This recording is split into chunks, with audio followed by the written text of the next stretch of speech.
All right, so I have not gotten a chance to really watch the preview event. I've seen a couple things through like social media on like what's coming, but I wanted to do a quick little reacts video just to kind of see like what we're getting for the 2024 preview event. This is kind of like we've been seeing like what they're going to be doing, so I'm very interested to see kind of like what they've got in store and how they're going to change things up. So let's kind of kick into this. Welcome to the Sea of Thieves 2024 preview event, where we're going to give you your first look at some of the exciting features coming to Sea of Thieves this year. We're going to share information around what's coming in seasons 12 and 13, as well as even further into the future. That's interesting. Is it, wait, oh, is that a new Reaper's lair? Oh, is that a harpoon gun? Oh my god. Incredible bounty of features headed to Sea of Thieves in 2024. All right, let's go. Sea of Thieves is a pirate sandbox adventure game where players create those stories together. Mm-hmm. And in the world of Sea of Thieves, there are tools and items that may seem simple on the surface, but when they're in the hands of real players who are playing in their own way and bringing their creativity, it really showcases that the sandbox is more than the sum of its parts as it creates these memorable stories. This year, in 2024, I still don't like that. Is on giving you more tools, more possibilities. And with that freedom out on the waves, give you the possibilities to have these amazing moments and really changing up the core moment-to-moment gameplay of the sandbox. The kind of main aims for Season 12 are about mixing up the meta and how players enjoy all of the different aspects of Sea of Thieves. So as part of Season 12, we're going to be adding 2 new weapons and 3 new tools for players to use. 2 new weapons. We haven't really delved into since launch. He's adding new. That's kind of crazy because like we've already got like the balance right now is like there's already kind of like a pretty set meta, you know, like you kind of know what to expect. So adding new tools is kind of awesome, but adding 2 new weapons, that's pretty big. That will hopefully change up things quite a bit. New weapons to the game. New weapons that give you new tactical choices and strategies out there on your adventures. Of course, so in Season 12, we're going to be adding the double barrel pistol and throwing knives. Oh, okay. So we're going to be getting a double barrel pistol. Nice. So effectively, so we're so they got rid of double gun so they could bring in a double gun. That's cute. I like that. And a throwing knife. That's okay. We'll have to see how that goes. Is a new type of pistol weapon where you can fire 2 shots individually before you need to reload, or you can charge them together and release them at once for a more powerful shot. Oh. We wanted to kind of create this new. Oh, that's a one shot. Okay. Okay, so that's like a long range blundy, but you got the spread is going to be tighter on that. That's going to be dangerous, man. That's interesting. So you can fire 2 shots in succession, or just charge up for 1 main shot. I wonder how that's gonna how they're gonna plan on doing that. If it's gonna be, it's got to be like an on release. So you probably like pull the trigger, 1 shot, pull the trigger, 2 shot. Or you hold down the trigger the way you would with like a siren's wand, you know, the staff, the bubble stick, and then you can let go. And then if you let go, it'll fire both shots at once. But then I wonder how the reload time is for that, because if it's shorter than a blundy and running up to someone, that's going to be really overpowered. But if it's not, then people might still stick with the blundy. That's interesting though. I wonder. So the damage is still got to be the same then. If it's 2 shots, 100% damage, a normal pistol shot is going to be 50% damage. So that makes me wonder if the pistol is kind of like done then, because if the reload time in between pistol shots is still faster than like an Eye of Reach to do 2 points of damage, and you can do long range. Oh, that's interesting. That's really interesting. That's going to change things up a lot. Type that's a bit shorter range but a faster fire rate, but perhaps not as powerful or damaging as the flintlock pistol. Oh, Blunderbuss like qualities as well, where you can Shorter range, so faster drop off for bullet projectiles. Okay, so it's not going to be nearly as long range as the actual pistol. So the pistol will still have its place. It'll be like a step between. So they're going to add, okay, so it'll be blunderbuss, which is going to be effectively point blank if you want to get 100% damage. Then you've got short range for the double barrel pistol. Then you've got medium range for the flintlock, and then long range for the eye of reach. That's interesting. Okay. Do the charge shot to release 2 pellets at the same time. Accompanying that double barrel flintlock with another weapon like the cutlass, for example, for a finishing blow can lead to a fast time to kill for a player to be able to quickly take down a target. Yeah, because that's what we need. Season 12 also brings in the throwing knives as a weapon. Now these How does this as work? a melee item. They have a light and a heavy melee action, but they can also be thrown and used at range as well. You can use it to kind of like stab players with like a quick attack, but that doesn't do much damage. Or you can you charge block with it? to like pull it into this kind of more dangerous stabbing motion. That'll slow the player's movement down and give this like really high damage. That's interesting. That's new. Sorry, Andy. I didn't mean to like. For if you like sneak up behind players.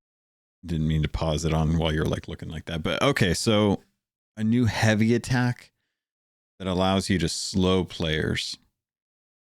Well, so we only have one thing that actually slows players, and that's the limp ball, and or just falling off of a high location. So that's interesting that we're going to have something that will actually slow players down. So now we're going to have status effects tied to weapons. Interesting, but it's only with the heavy attack, and you got to be in close. Like you have to be in close proximity. They haven't said whether or not you can actually block with the throwing knife, though. But the fact that you can throw it makes me wonder how that chart, like how many throwing knives do you get? Is it just the one? Because that doesn't seem very useful at that point. Players, and then finally it has the ability to kind of flip the knife over, catch it, and then throw it at distance against players, which again kind of feels like a trick shot, and it'll do a lot of damage as well. When you throw a throwing knife, and if you miss, you can actually go in the world and it'll stick into any of the geometry, and you can just pull it out, and then it'll replenish your ammo. So I think personally for me this is really good, because sometimes I miss, as I'm sure some of us do.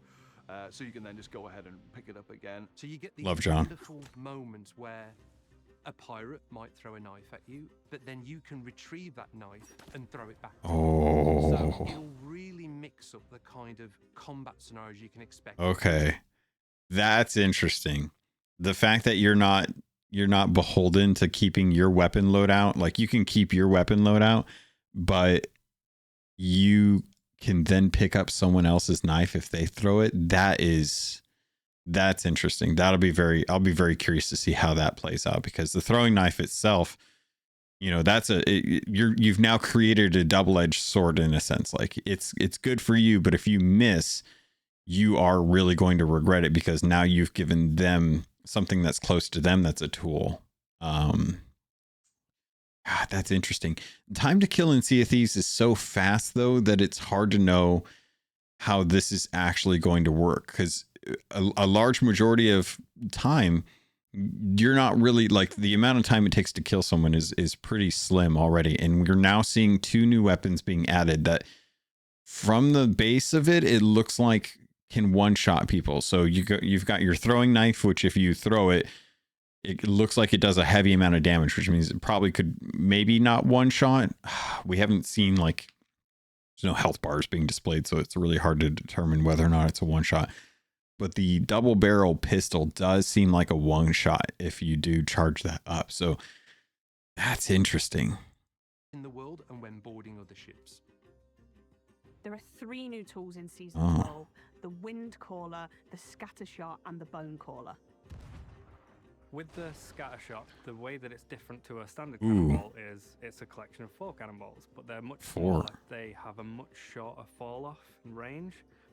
And a really wide spread, allowing you to hit a target with multiple projectiles at the same time. Interesting. Really small amounts of damage to the ship, just like a level 1 size hole. So like, okay, for players to repair, but it can kind of overwhelm a crew quite quickly. Basically, if yeah, you're close with the scatter shot, and you can get a few onto your enemy, they're going to have a lot of holes, and they're going to have...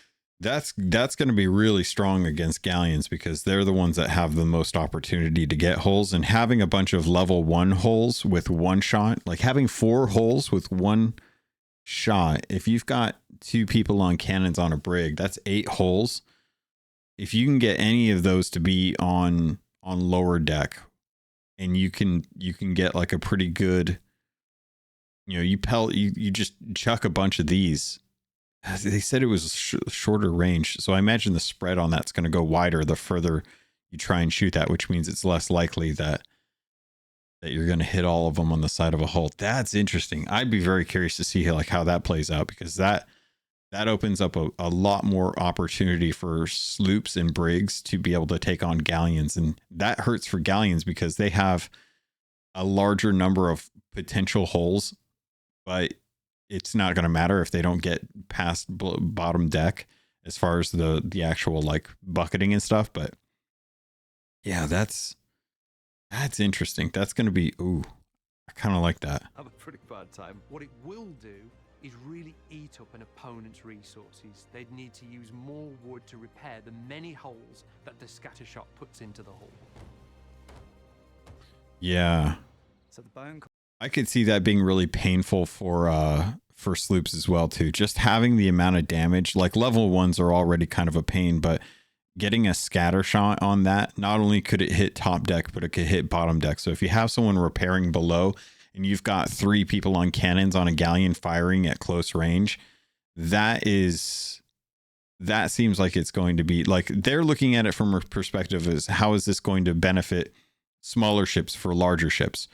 I wonder if they're thinking about whether or not this is actually going to benefit larger ships against smaller ships too, though, because I could see that like a level 1 hull, that's still enough to kill a helm. Like that's still enough to slow down a helm turn.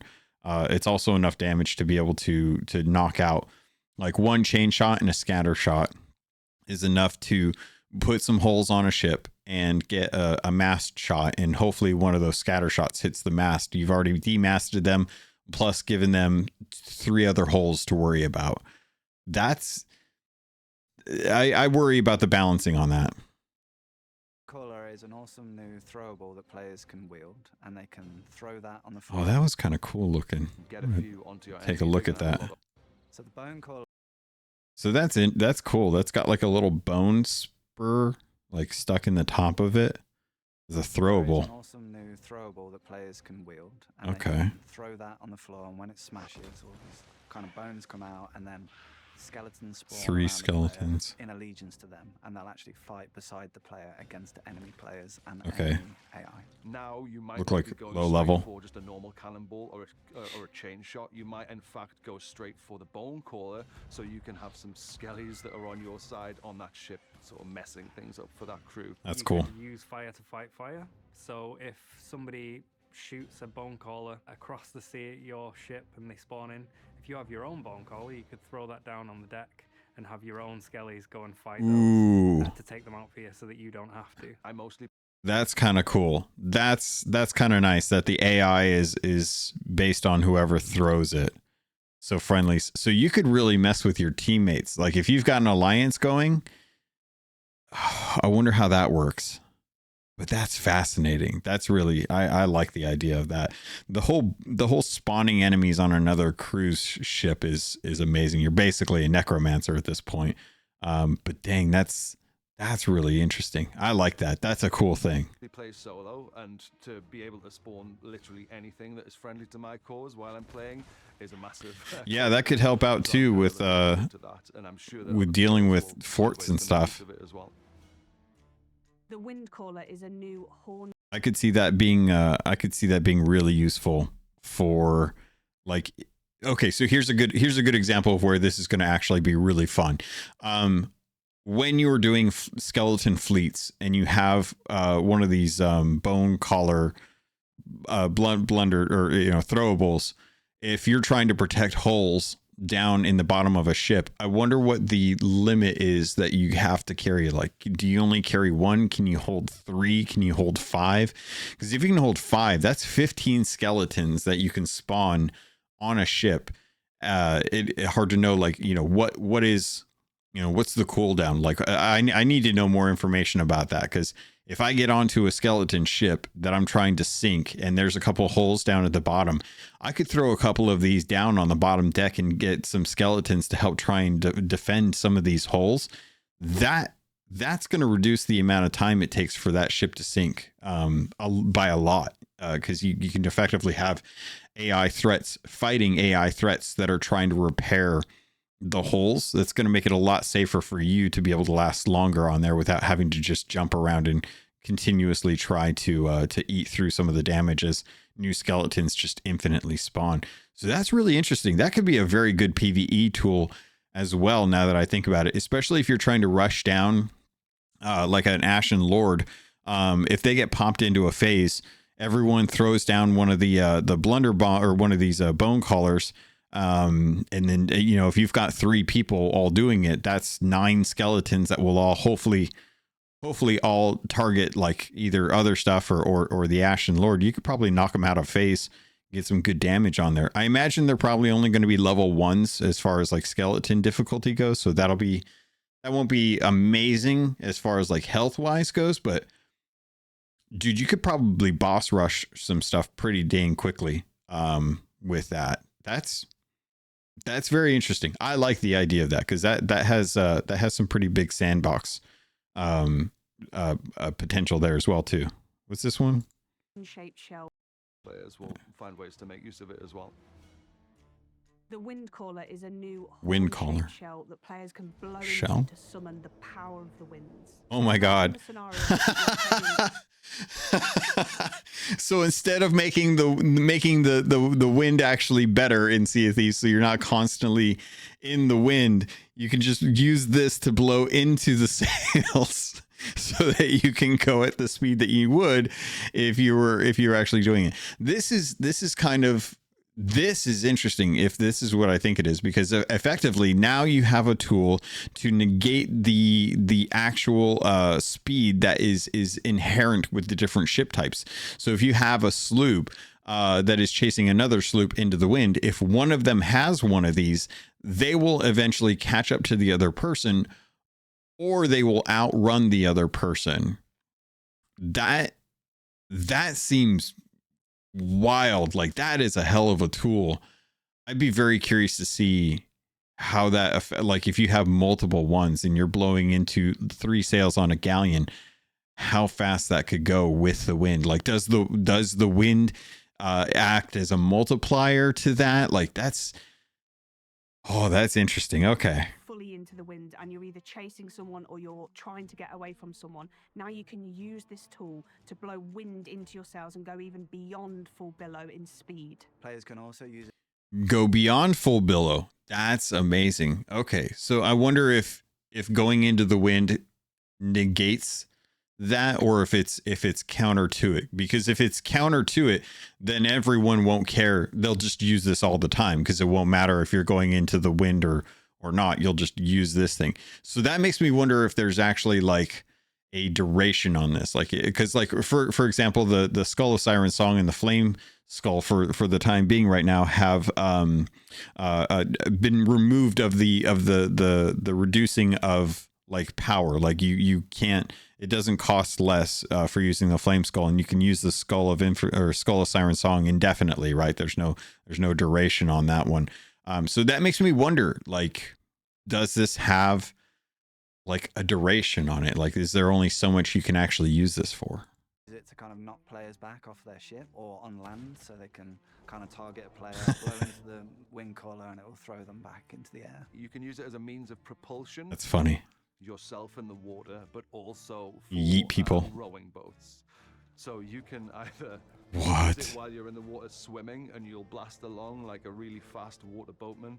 Wow. Or you can stand on a rowing boat and blast it out the back like a speedboat, basically. You can put out fires and you can do it quickly, so you can just essentially walk. You can put out fire with it. The entire ship is caught on fire and just put out all the fires as you walk around. And they can even use it to like stop their fall damage. Like say you're falling a great distance. Oh, really? Below you, like cushion your fall so you like land safely as well. There is like a finite charge for how long the wind can last for. Yeah, I was gonna say. You have to use it wisely.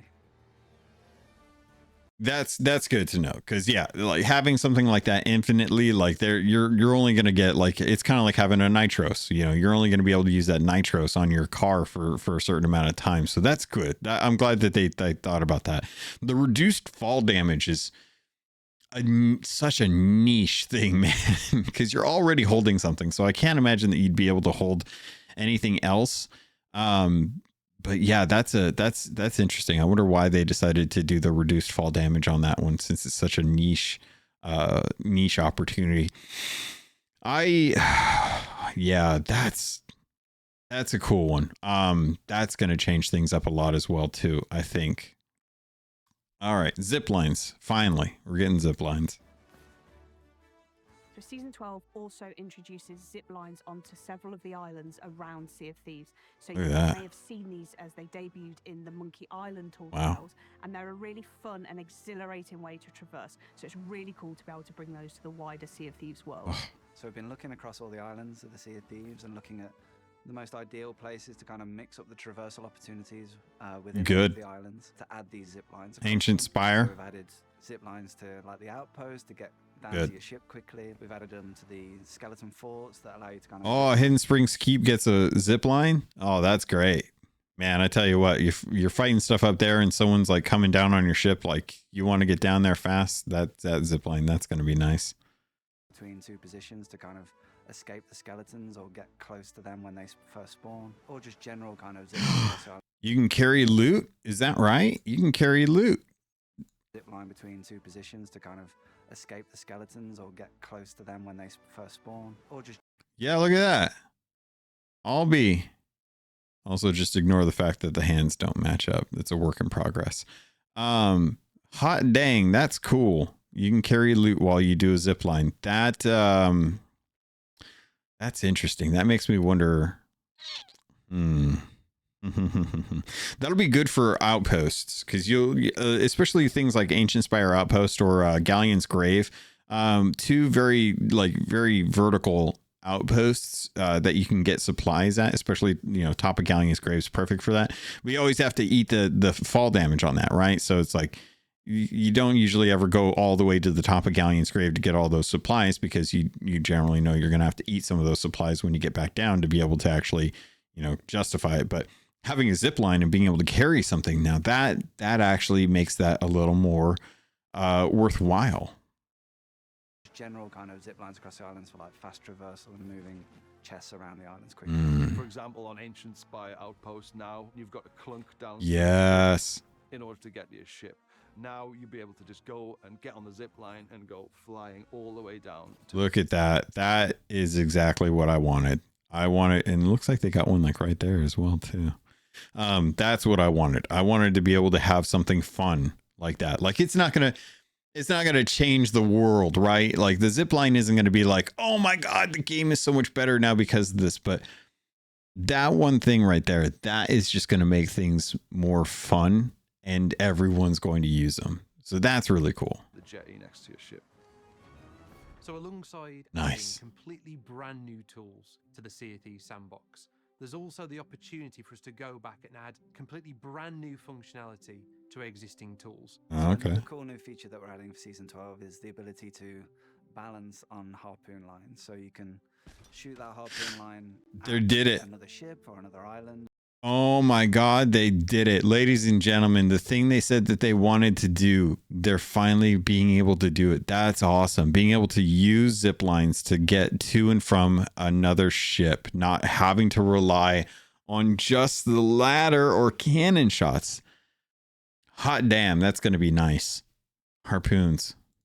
And then jump onto it and then like balance across. Depending on the angle in which you fire the harpoon, it'll either be like too steep to climb up it, but if you're on the other end, you can actually jump on the harpoon line and like slide down it really That's cool. back to your ship. We're really confident this will lead to Still some took really fall damage. inventive player boarding tactics out there in Yeah. the sandbox, as well as giving you new ways to traverse the islands. All this that we're adding in season 12 That's cool. gives players more opportunities to create those stories as we're really enriching the sandbox of every session.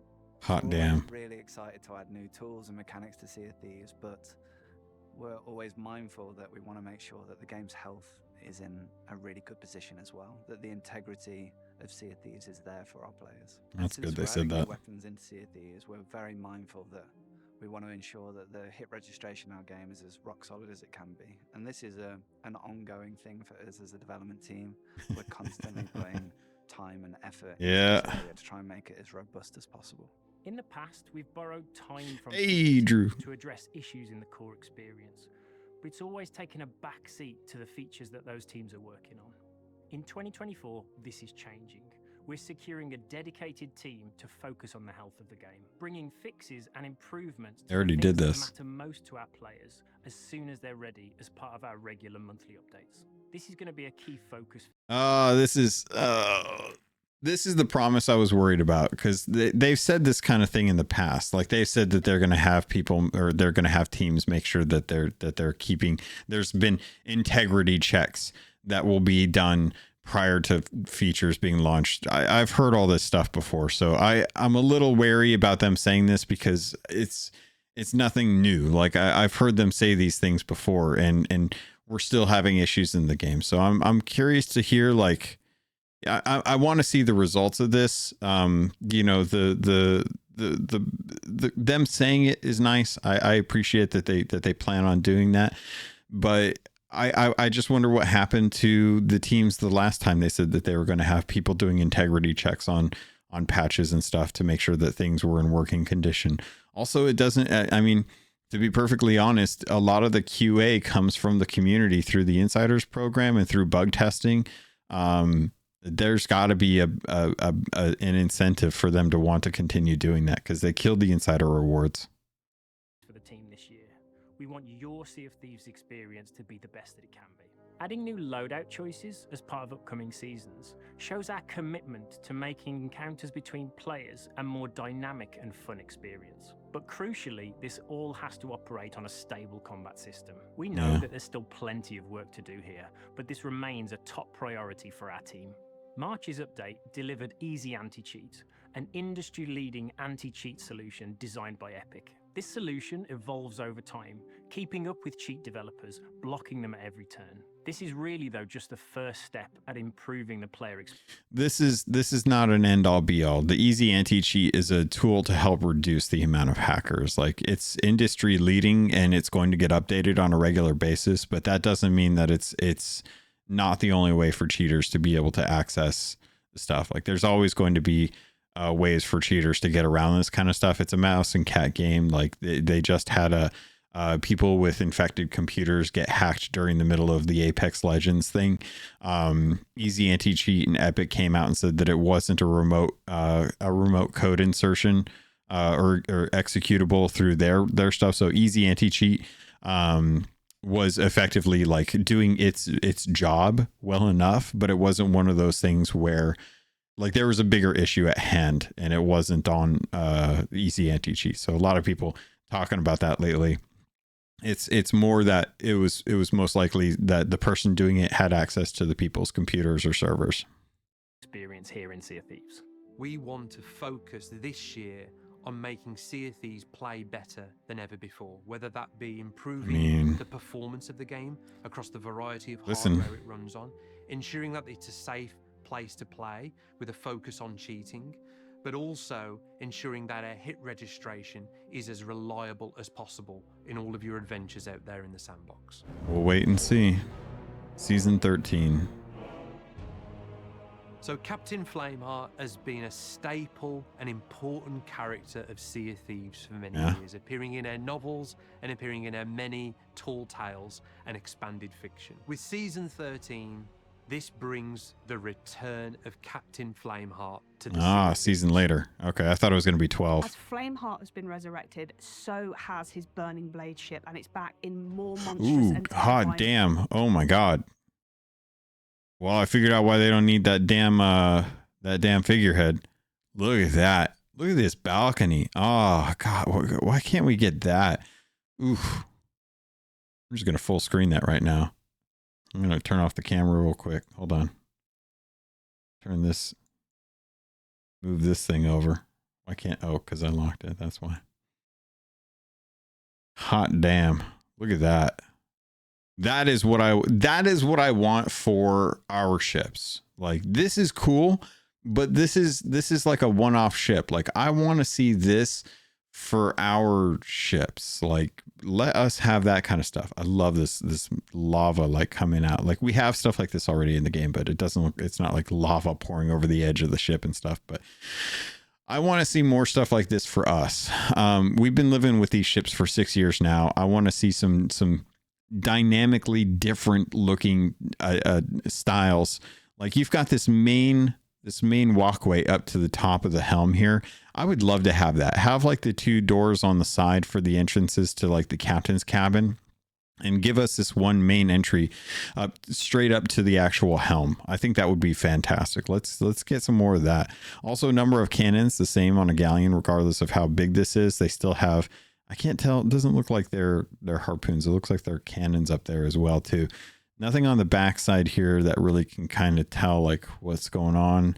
But overall, like, and also look at these braziers, freaking high braziers. That's going to be high identifiability. I don't know if that's a word. I don't think that's a word. Highly identifiable ways to tell like this ship is out in the seas. That's beautiful looking though. God, killer concept. Form than ever before. So we've reimagined it for season 13, and it looks incredible. It almost looks like a living entity itself. So traditionally, world events have been at set locations throughout the world. The Burning Blade is a little different. The Burning Blade is a ship, and therefore moves around the world. But good. This is exactly what I wanted. I wanted to have a big roaming ship. I wanted to have a raid boss that was going around. This is exactly what I wanted. Perfect. I love it. That's when they talked about the Kraken like being an immersive world event, like we always knew like, oh, it'd be cool, you could see it and then you'd go to it and stuff. That was one of the big pledges that they wanted for the Kraken back in like 2018, 2017 when they were talking about the game.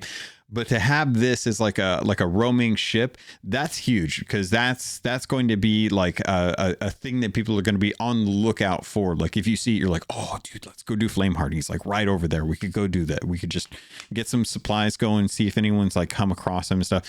And if he's out there, let that be a menace. Let him be the thing that people are like, oh, like let it be like the storm. Like everyone runs from the storm because nobody wants to deal with it. Let this be like that. Like him, like have a big ship be aggro out there in the Sea of Thieves. That's fantastic. Have him actually go and like start attacking islands and stuff. The twist is when you've defeated the ship, you have the option to board it and pledge yourself and your crew to Flameheart, enter into his service, and become the crew of the Burning Blade. What? Essentially becoming a player-created world event yourselves. Okay, that I was not expecting. That's why there's 4 cannons on the ship, because you're going to be a crew of 4. So you get to become a world event. But then people it's like Sea Forts, man. They were like, hey, we could have TDM on Sea Forts. Nobody went there. We could have TDM on Sea Dog's Rest, or not Sea Dog's Rest, on the Sea Dog's Tavern. Nobody went there. That's a really cool idea. I wonder if it's actually going to work out the way that they want. There's got to be an incentive for people to go to it, and there's got to be an incentive for you to want to stay on it. So obviously we have to go in big with this one. At a base, it is larger and more formidable than any ship we've seen on the way. This ship has 10. Oh, okay. I didn't see these cannons. And it looks like you can drive it. Yeah. So there's 1, 4, and then the 4 cannons as well. 10 cannons. It has a statue room dedicated to Flameheart. God, look at that. It has a balcony where Flameheart likes to take in the view every morning with his coffee. And most importantly, it's got a massive flamethrower at the front. Players will be able to pull a lever on their ship and fire 2 massive balls of fire out the front of their ship, which is really interesting because we've never actually had an offensive weapon that's frontal facing before. So I think this is going to create some... It's been tied to Monkey Island. This is pretty epic. Really interesting dynamic naval combat situations. So once you take over the Burning Blade, you are on this really powerful warship, and you have a skeleton crew helping you as well. So even smaller crews have every chance of crewing the Burning Blade because the skeletons will come to your aid. So you could have skeletons repairing while you're on the cannons firing at enemies, which is excellent. But it's not just about sailing around the world, which of course you can do. It's about... That's important too. The fact that you can sail around, you get to become the world event. That's awesome. What's the incentive though? What's the reason for people wanting to actually sink you though? Completing orders in service of Captain Flameheart. So around the world, there'll be numerous skeleton camps. You'll notice the... Okay. So this is huge because it shows that the Reaper's bones have expanded and created more little outposts than just the Reaper's hideout, and that there's going to be things tied to them as a faction, and that's why you would want to commandeer one of these Flameheart ships and pledge your allegiance. That's amazing. Look, you got some cannons over here. It looks like you've got a port, like actual gateway that you would get blocked off so people can't just park there and easily deliver. So this never works out. I love the idea that they have this. It's like building a really beautiful path in a parkway. If people can get from point A to point B quicker, they're just going to park like right here and drop stuff off. Or they're going to park like right over here and then drop stuff off and then turn it in here. They're not going to use this that often. That's never going to get that much usage out of it, but it's still there. That's really cool. I like this though. That's fantastic. Have been conducting excavations on the surface, and they've been dragging up all sorts of ancient artifacts and ancient secrets. Oh yeah. Where is this though? This must be just like a fake island that they're using, because I don't think I recognize where this is. There's nothing around it, so it makes me wonder if this is just like hey, this is what it could look like. Look how good this looks though. This is like World of Warcraft orc stuff, man. It looks fantastic. Good on them. You've got a couple little towers up here. You got a lot of cannons mounted everywhere. From below the surface. More stone. There's basically a chamber with a prism that the players can control to draw out constellations on the ceiling in order to help the ritual come to completion and get that knowledge of the ancients. Each of these... so this is going to be like more of the ancient temple kind of. This is where this has gone. Interesting. Okay. So you're going to be completing orders and rituals to get knowledge for Flameheart through these underground chambers that are now being like excavated for the Reaper's bones. That's awesome, dude. I'm very curious to see how that plays out. These temples contains the secrets of the ancients, secrets that Flameheart wants above anything else.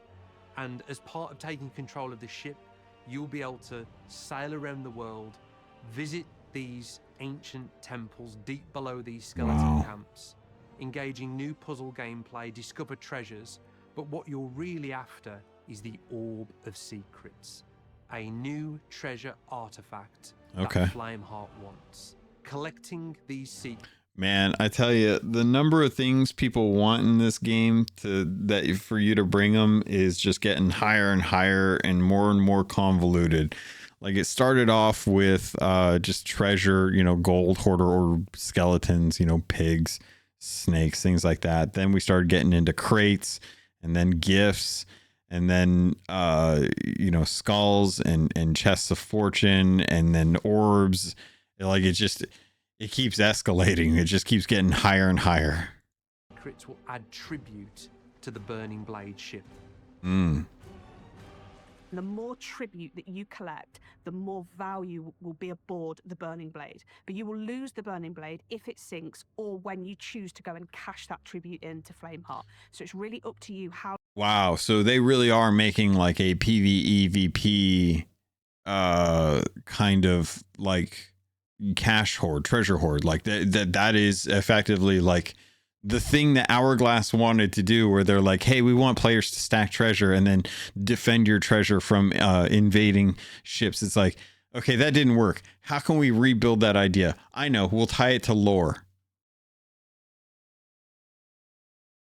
That's how that works. That's how that works. People will do it if it's for lore. People won't do it if it's just like a risk.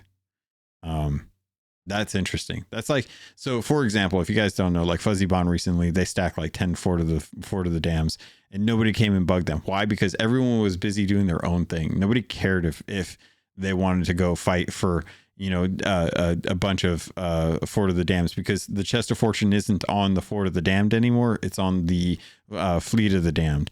And so no one's trying to do Fort of the Dams anymore. There's not really a reason unless you're going for commendations or Athena rep maybe. Or maybe you're trying to get like the weapons for the Fortune weapons, you know, but for all intents and purposes, like there's no reason to go do that outside of gold, and gold is obtained, you know, just about anywhere else in the game. So, you know, if you're going to risk it, to potentially get some payout or no payout, but then draw on like a fight or aggro, then most people are probably going to go for the easier route, which is just go do something else. It'll be interesting to see how much this works though. How long you think you can hold on to it with that risk reward, because everybody in the world is going to be coming for you. They're going to know you're in there and know you've got high value. So that's going to be for a certain amount of time though. There's going to be two factors that factor into this. One, the commendation completion for whatever cosmetics they do, because this is how they build their events and stuff like that. So once people get those, they'll be done, just like with the Curse Skull. And the other one is a reputation grind. So if there's a reputation to grind, if this works up Reapers and it's a faster way to get Reapers than through Hourglass, then people will definitely go and try and get these tributes and do the rituals. The question that I have is, they talk about going to these different locations to complete these contracts or bounties or whatever they are. If you're doing these on a regular basis, and you're trying to get these knocked out so that you can up your reputation faster, you're effectively leaving your ship unmanned. And if you're going below ground, it's like doing the tall tales, man. There's a higher risk of someone coming on you that you don't know. It's the reason why people didn't like to go do treasuries or shrines, because you're pulling people away from your ship for a certain amount of time, which opens up the opportunity for an attack. And for this, it's got to be a pretty good reward for people to justify wanting to do this, because otherwise, I guarantee you, otherwise, most people are just going to go sail around with this thing and try and dunk on other ships. Like that is going to be like de facto the thing that most people are probably going to do with this thing, is they just want to go sink other ships with a really overpowered galleon. This is the version of the Man of War that I think people wanted, that they can't justify doing, because they can only do one in the game because it's so big of a resource. So this, I wonder just how like often people are going to be doing those other little things. Maybe when they've like wiped out most of the server, or everyone's like just ignored them because they don't want to deal with it, or they don't think they can handle it.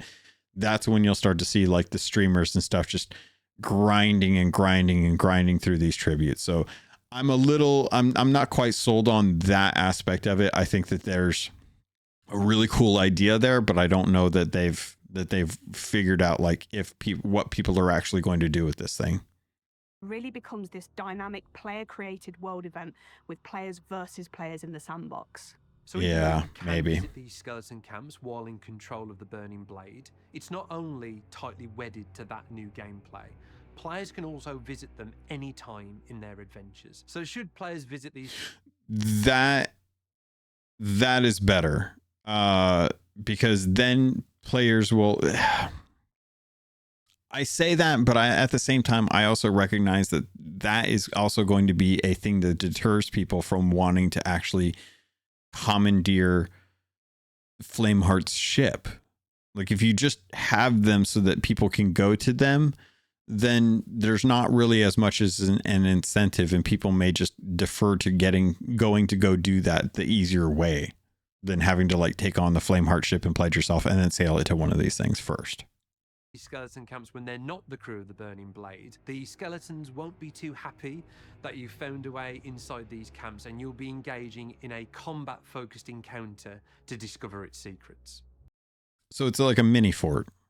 They're basically doing a mini fort to be able to get this. So either you go there as an Allegiant of Flameheart and it's easy peasy lemon squeezy, or you have to go there and fight the skeletons for that to get the stuff and effectively create like a mini fort.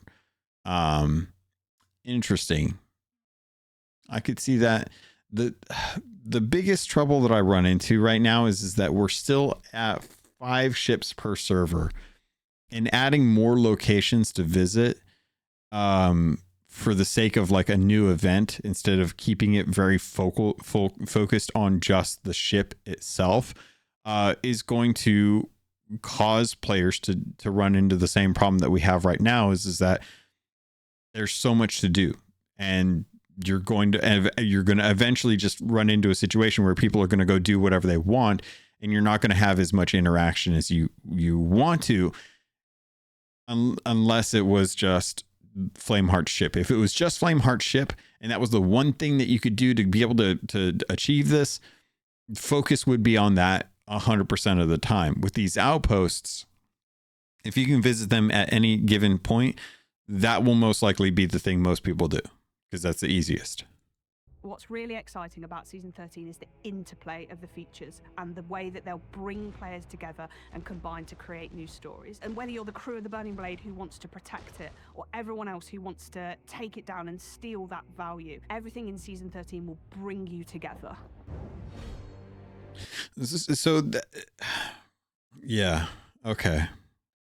I'm very interested to see how that works out, because if someone uses like the bone collar throwables, like those little balls, if you use those on Flameheart's ship, they're allegiant to you, they'll fight the other skeletons and make that less effective for the crew that's on there. So if it's a solo crew going up against a galleon and the solo crew person has the skeletons to help with that, then that's going to be interesting, because if the galleon crew uses a bunch of those bone collars, then you're effectively negating a majority of the skeletons that would otherwise be the things helping you, and you wouldn't have real people to help you with the AI. So that sounds like a hard mode. I would call that like a hard mode for the solo slooper, but potentially a fun one. So we'll have to see how that plays out.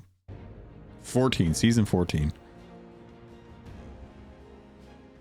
So towards the end of the year, we have Season 14, and while it's very early for us to talk about, we wanted to share some of our thinking here, because it is totally aligned with this vision for what 2024 can be, this laser focus on the sandbox and mechanics that add to the variety of stories you can encounter in Sea of Thieves. Internally, we're referring to Season 14 as Pirates of Mischief.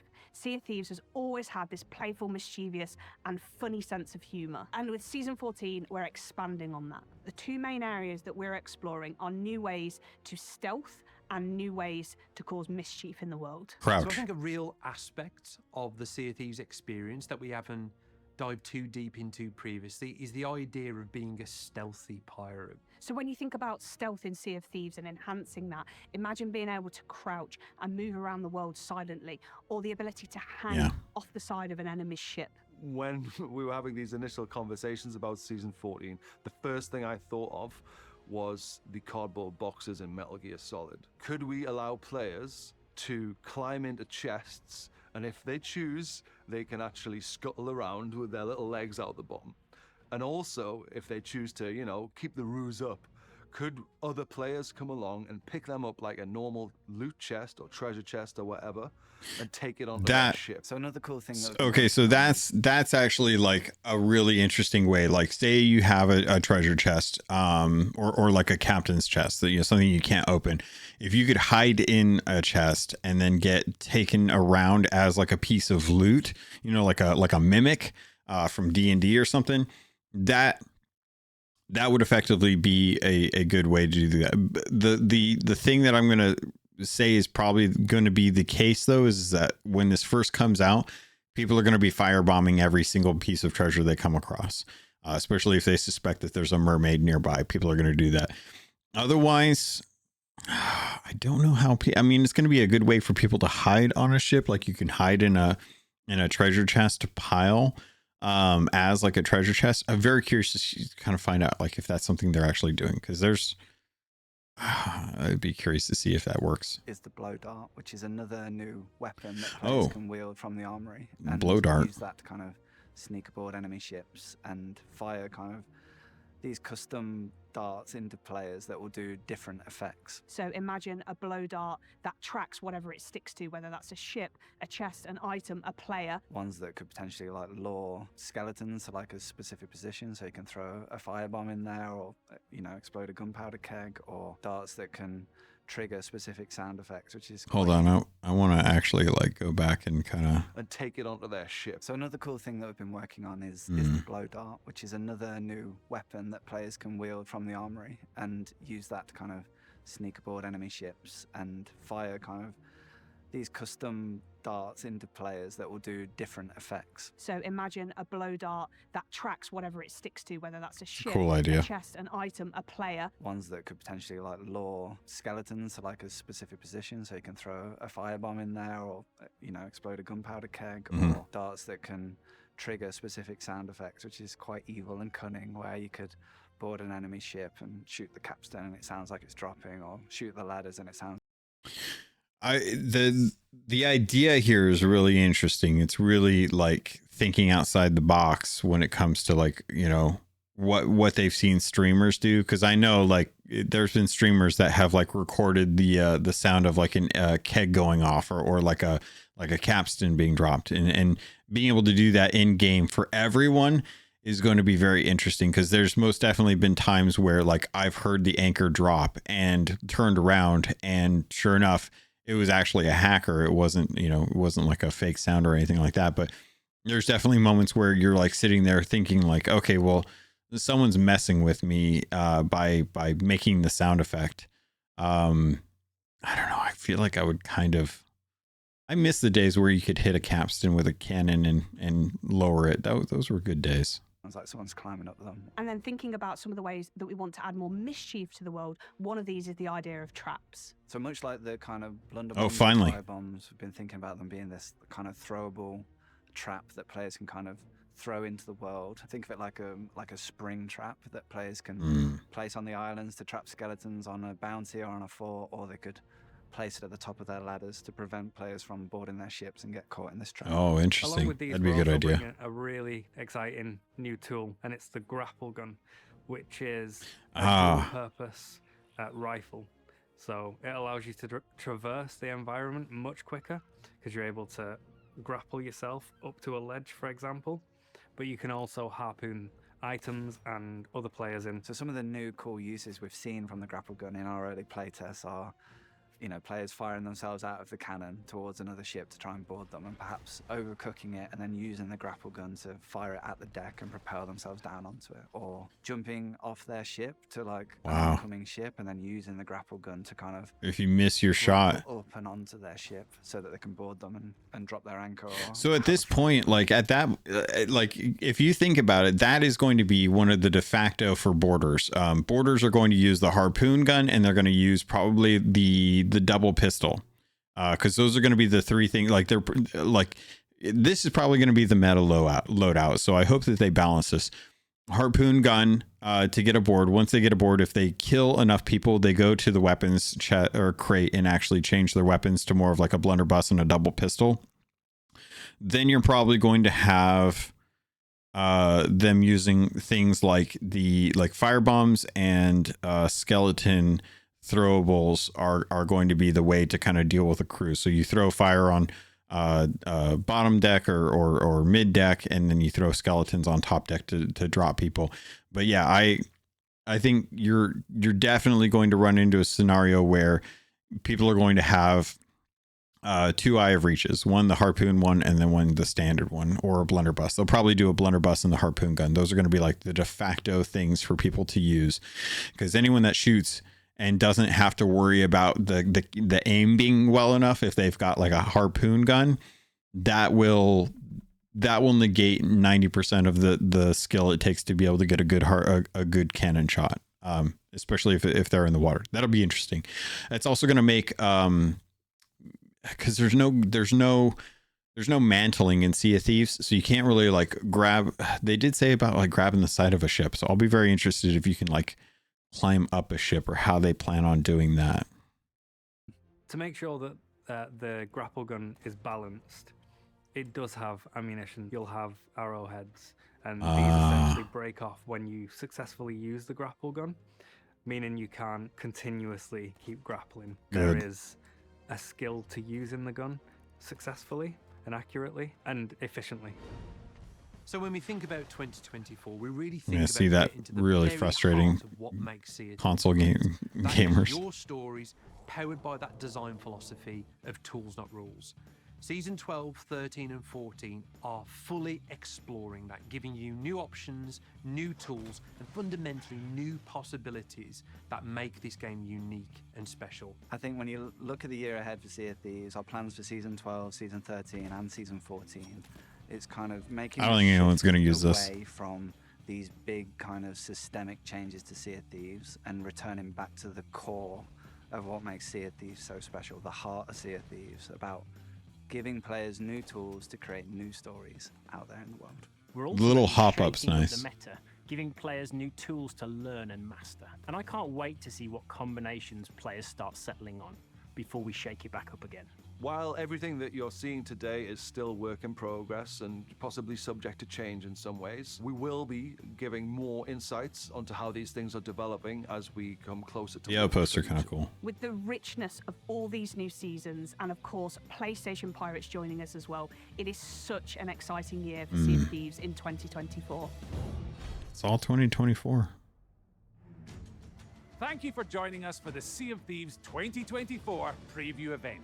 We hope you've enjoyed this sneak peek at what's coming throughout the rest of the year. There's still a lot more to reveal for these seasons, so keep an eye on the horizon. Oh, yeah, that's More to interesting. share closer to each season's launch. For more information and to keep up to date with what's new in Sea of Thieves, check out our social channels. So until our paths cross again, happy sailing, and we'll see you on the seas. Wow. Overall, very positive. Those are some really good tools. I think it'll be very, very interesting to see how the meta shakes up. I think the throwing knife is the weakest of the lot. But yeah, the seashell, the wind collar seashell, I think is going to be instrumental in like how naval takes place. The scatter shot cannonballs, I think, are great. I think that those are going to be abused quite a lot, especially in Hourglass. If that's yeah, it should be available. The biggest thing for me, definitely, I think, is going to be the harpoon shot. That's really going to change like how players combat. Like boarding is going to be a lot more feasible. As a result, it's not a boarding axe; it's even better. And I think the double barrel pistol, I think that is showing a lot of promise. It's short range, but I think short range is not an issue for a lot of people. I really do think that the meta is going to be double pistol and the harpoon gun with the bone collar throwables. Those are going to be like the three things that I think will define boarding meta in Sea of Thieves in 2024. That's insane, man. That's some crazy stuff. The Flameheart ship is awesome. I love that idea. I have a lot of concerns about them allowing you to access that content beyond just having control of the ship and pledging your allegiance. I like the fact that they're opening that up so that you can kind of do it, but I fear that is going to be the way that most people interact with those. And we still haven't really understood how the benefit works for players that attack crews that are defending the tributes that they do. A lot of questions around that. But overall, I'll say this was a fantastic preview event. I just saw that owl, so I just noticed.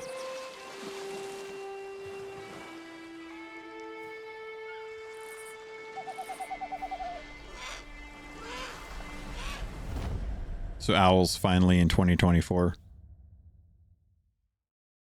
Well, I'm glad the Owlet finally got the opportunity to do that. So yeah, overall, I would say really fantastic event. I think that they did a good job with showcasing each thing. Very, very curious to find out like more about some of this stuff, because there's some really cool ideas here. And yeah, that should be a lot of fun. All right. Anyway, that's going to do it for this. Thanks everyone for hanging out and watching, checking out the video. Make sure to like, subscribe, all that good stuff. Helps out with the algorithm. And I think that's it. All right, let's get out of here.